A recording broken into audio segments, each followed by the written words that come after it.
Hello everyone, welcome back to Nepal online school. आज हामी human resource आउटकम्सको बारेमा चाहिँ डिस्कसहरू गर्न गइरहेका छौँ होइन। अब ह्युमन रिसोर्स आउटकम्स भनेको चाहिँ के हो होइन, त्यसपछि यसका अब सब सिस्टम्सहरू बारे हामी आज डिस्कस गर्छौँ। पहिला सुरु अब ह्युमन रिसोर्स म्यानेजमेन्टलाई चाहिँ एउटा स्ट्राटेजिक फङ्सन भनिन्छ होइन। It is a strategic function of acquisition, development, motivation and maintenance of human resource. यो कुराहरू त हामीले योभन्दा अघिल्लो क्लासहरूमा पनि डिस्कस गरिसकेका छौँ। चारवटा फङ्सन्सहरू हुन्छ ह्युमन रिसोर्स म्यानेजमेन्टको बारेमा। अब ह्युमन रिसोर्स म्यानेजमेन्टले चाहिँ के कुराहरू गर्छ होइन, यसका सब सिस्टम्सहरू के हो। जस्तै American society for training and development भन्ने एउटा संस्थाले चाहिँ के डेभलप गर्यो त भन्दा एचआरएम मोडल चाहिँ डेभलप गरेको छ होइन। एचआरएम मोडलमा चाहिँ अब के कुराहरू हुन्छ त्यो कुराहरू हामी हेरौँ। American society for training and development, short फर्ममा हामीले के भन्न सक्छौँ त, एएसटिडी।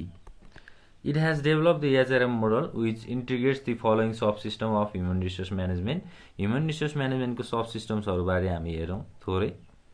सब सिस्टम्समा फर्स्टमा छ अर्गनाइजनल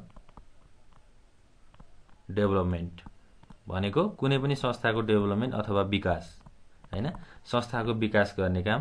त्यसै गरी सेकेन्ड पोइन्टमा छ इन्डिभिजुअल डेभलपमेन्ट।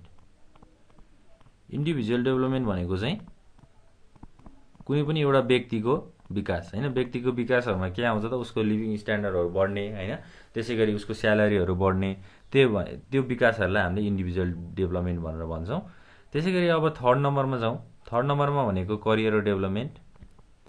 करियर डेभलपमेन्ट भनेको फ्युचरमा आफूले अब आफ्नो करियरहरूलाई अथवा आफ्नो एजुकेसनलाई चाहिँ कसरी एडभान्स गर्ने होइन, आफूले कस्तो खालको आफ्नो एमहरू राख्ने, एउटा करियर डेभलपमेन्टको कुराहरू छ। त्यसै गरी फोर्थ नम्बरमा छ जब डिजाइन। जब डिजाइन भनेको अब एउटा एचआरएम भनेको ह्युमन रिसोर्स म्यानेजमेन्टले चाहिँ के गरेको हुन्छ त, जबहरू डिजाइन गरेको हुन्छ होइन। कस्तो खालको इम्प्लोइजहरूलाई अथवा उनीहरूको स्किलहरू कस्तो छ, नलेजहरू के कस्ता छन्, त्यो अनुसार चाहिँ उनीहरूलाई जबहरू लगाउने काम गरिन्छ। र यो सबै एउटा सब सिस्टम हो होइन। ह्युमन रिसोर्स म्यानेजमेन्टको चाहिँ एउटा सब सिस्टमलाई हामीले डिस्कस गरिरहेका छौँ। र अब फिफ्थ नम्बरमा हाम्रो एचआर प्लानिङ छ, ह्युमन रिसोर्स प्लानिङ। प्लानिङ भनेको एकदमै इम्पोर्टेन्ट कन्सेप्ट हो, किनभने प्लानिङ गरेर नै हामीले अरू कामहरू सुरु गर्छौँ होइन। प्लानिङ गऱ्यो भने रुल्स रेगुलेसन्सहरू बनाउनलाई हेल्प हुन्छ, अर्गनाइजेसनको एउटा गोल्स अथवा अब्जेक्टिभ्सहरू थाहा पाउनलाई त्यो कुराहरू पनि हेल्प हुन्छ।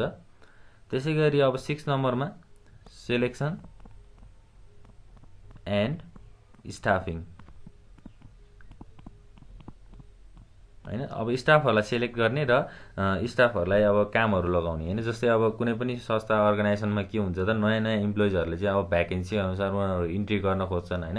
उनीहरूले इन्ट्री गर्न खोजिसकेपछि उनीहरूको नलेज स्किल अनुसार चाहिँ उनीहरूलाई सेलेक्सन गर्ने, स्टाफिङ गर्ने कुराहरू भयो। त्यसै गरी अर्को छ इम्प्लोइ एसिस्टेन्स।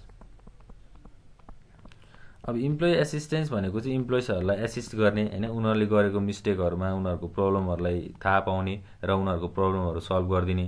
त्यसपछि उनीहरूलाई अब कुनै पनि समस्याहरू आयो भने एसिस्ट गरिदिने, हेल्प गरिदिने कामहरू भयो। त्यसै गरी अब अर्को छ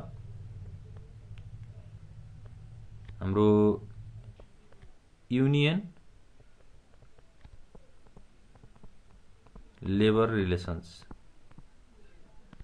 होइन। लेबरहरूको रिलेसन र युनियनको रिलेसनको कुराहरू छ। त्यसै गरी अर्को छ कम्पेन्सेसन एन्ड बेनिफिट्स।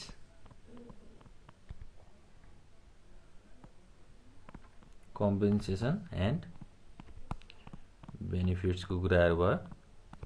र अब याक्समा चाहिँ के छ त, हाम्रो third 10th personnel research and information management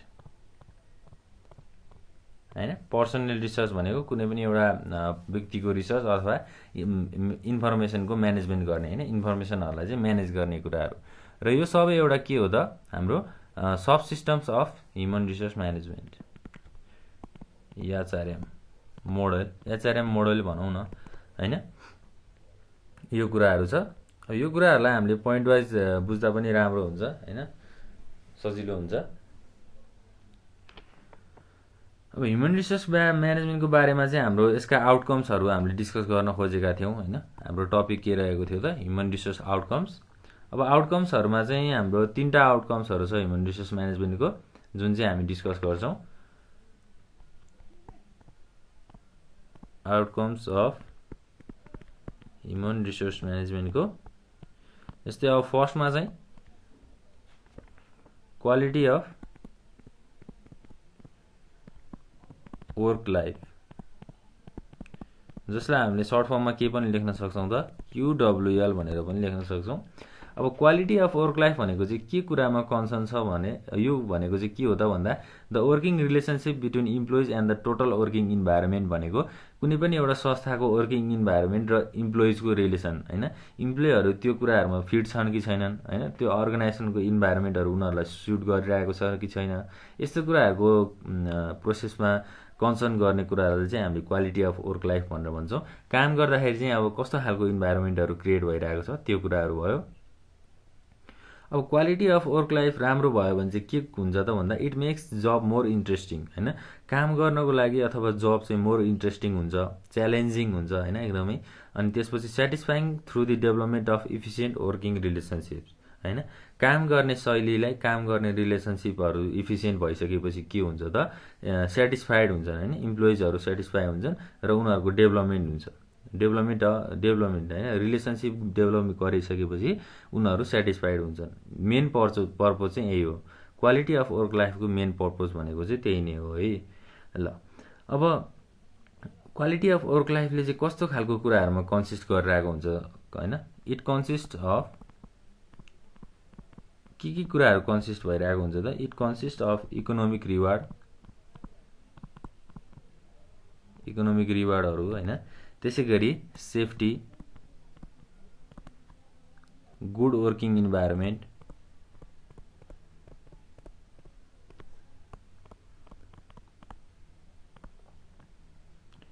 त्यसै गरी अब अर्गनाइजेसनल रिलेसनसिप्स, यस्तो खालको कुराहरूमा चाहिँ, यस्तो खालको एक्टिभिटिजहरूमा चाहिँ एउटा क्वालिटी अफ वर्क लाइफको चाहिँ एउटा कन्सन्ट्रेसन हुन्छ है, जसले गर्दा चाहिँ it creates job more interesting होइन। जबहरू धेरै इन्ट्रेस्टिङ हुन्छ, त्यसपछि च्यालेन्जिङ हुन्छ र हाम्रो अब सेटिस्फ्याक्सन हुन्छ होइन। सेटिस्फ्याक्सनको कुराहरू पनि हुन्छ। यो कुराहरूलाई चाहिँ हामीले क्वालिटी अफ वर्क लाइफभित्र चाहिँ इन्क्लुड गर्न सक्छौँ। अब क्वालिटी अफ वर्क लाइफलाई चाहिँ धेरै खालको डिफिनेसन्सहरू दिएको छ, जस्तै American society for training and डेभलपमेन्टले यसलाई छुट्टै मिनिङ दिएको छ होइन। यो कुराहरू अब भयो। अब ब्यारी ए स्टिन भन्ने एउटा हाम्रो व्यक्तिले चाहिँ के गर्नुभएको छ त, हाम्रो क्वालिटी अफ वर्क लाइफलाई चाहिँ 5वटा प्रोसिड्युर्सहरूमा छुट्याउनु भएको छ। ब्यारी ए स्टिन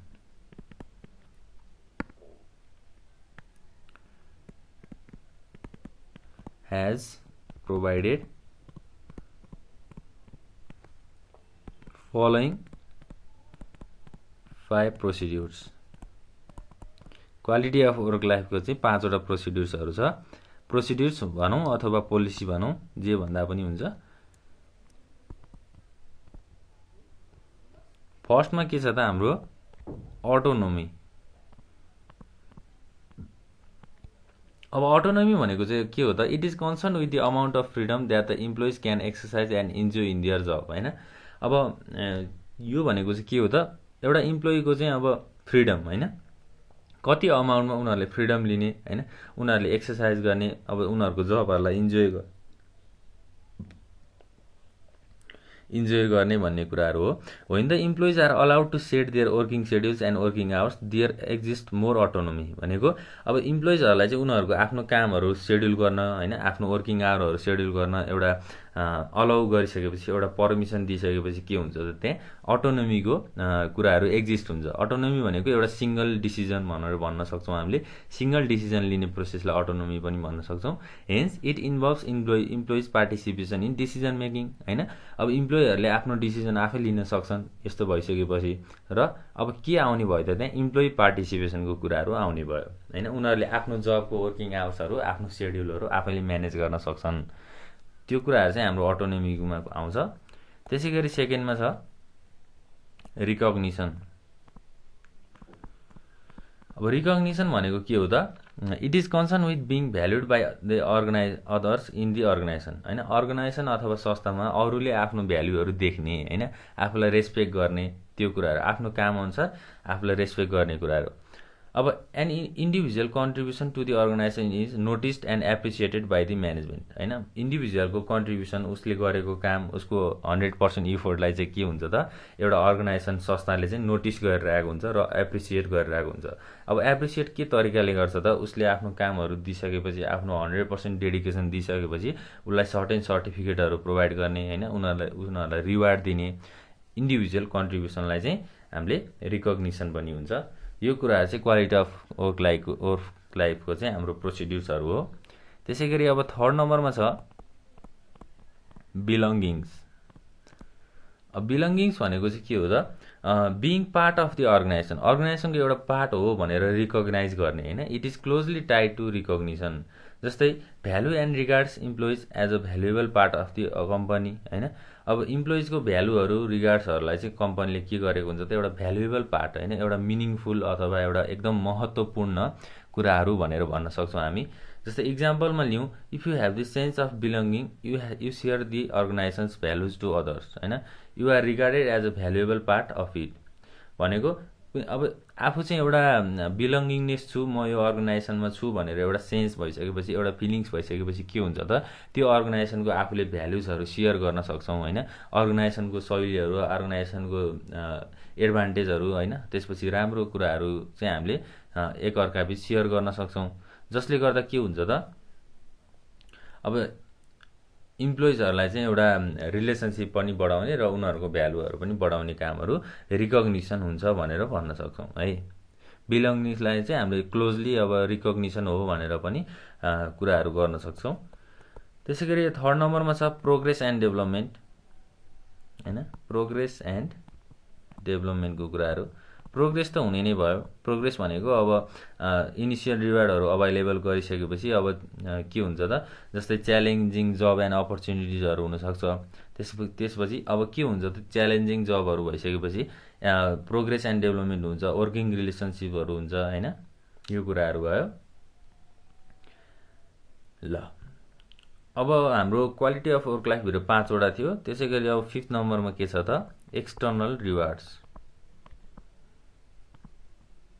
अब एक्सटर्नल रिवार्ड्स भनेको के हो त फाइनेन्सियल गेन, होइन। अर्गनाइजेसनको फाइनेन्सियल गेन भनेको it is usually in the form of salary and benefits. अब इम्प्लोइजहरूले आफ्नो 100% दिइसकेपछि अब के हुन्छ त स्यालेरीहरू उनीहरूलाई दिने, उनीहरूलाई धेरै रिवार्ड दिने, बेनिफिटहरू दिने, फेसिलिटिजहरू प्रोभाइड गरिदिने। अब एउटा इम्प्लोइले उसको अर्गनाइजेसनमा उसले 100% डेडिकेसन अनुसार काम गरेको छ भने उसको पनि त एउटा केही राइट्स हुन्छ नि त, होइन। उसलाई पनि एउटा फिलिङ्स हुन्छ मैले रिवार्डहरू पाउनुपर्छ भन्ने कुराहरू। अब रिवार्ड भनेको चाहिँ हामीले प्रमोसनहरू पनि भन्न सक्छौँ, ऱ्याङ्क, स्ट्याटस, होइन। यी सबै कुराहरू चाहिँ एउटा हाम्रो रिवार्डको रूपमा हो, एक्सटर्नल रिवार्ड। फाइनेन्सियल रिवार्डले चाहिँ अब धेरै मोटिभेट गर्ने काम पनि गर्छ। एक्सटर्नल रिवार्डको कुराहरू यति नै हो। ल क्वालिटी अफ वर्क लाइफको हाम्रो 5वटा प्रोसिड्युरको कुराहरू पनि सकियो। त्यसै गरी अब हामी जान्छौँ सेकेन्डमा के छ त प्रोडक्टिभिटी। प्रोडक्टिभिटी भनेर हामीले के भनेका थियौँ त कुनै पनि अब आउटपुट, होइन, इनपुट र आउटपुटको रिलेसनसिप्सहरूलाई नै हामीले प्रोडक्टिभिटी भन्ने हो। An efficient relationship between input and output. जस्तै the amount of work that is being produce in terms of how much and how well भनेको कति मात्रामा आउटपुटहरू निस्किरहेको छ, होइन, कसरी निस्किरहेको छ। जस्तै अब कामहरू छिटो र छरितो भइरहेको छ कि के भइरहेको छ, यो कुराहरूलाई अब मेजर गर्ने अथवा यो कुराहरू कन्सर्न गर्ने प्रोसेसलाई हामीले प्रोडक्टिभिटी भनेर भन्छौँ। अब प्रोडक्टिभिटीको पनि एउटा इम्पोर्टेन्ट फ्याक्टर्सहरू हुनसक्छ होइन। प्रोडक्टिभिटी चाहिँ कसरी गर्न सकिन्छ होइन। To achieve increase productivity all the available resources should be utilise भनेको सबै खालको रिसोर्सहरूलाई चाहिँ युटिलाइज गर्नुपर्छ एउटा राम्रो प्रोडक्सनहरू हुनको लागि अथवा प्रोडक्टिभिटीहरू इन्क्रिज गर्नको लागि होइन। जस्तै productivity is the result of workers motivation and commitment to work होइन। वर्कर्सहरूको मोटिभेसन उनीहरू इन्सपायर भएको रिजल्ट होइन। त्यसपछि उनीहरूले आफ्नो काममा गरेको डेडिकेसन अनुसार हामीले प्रोडक्टिभिटीको रिजल्टहरू चाहिँ निकाल्न सक्छौँ।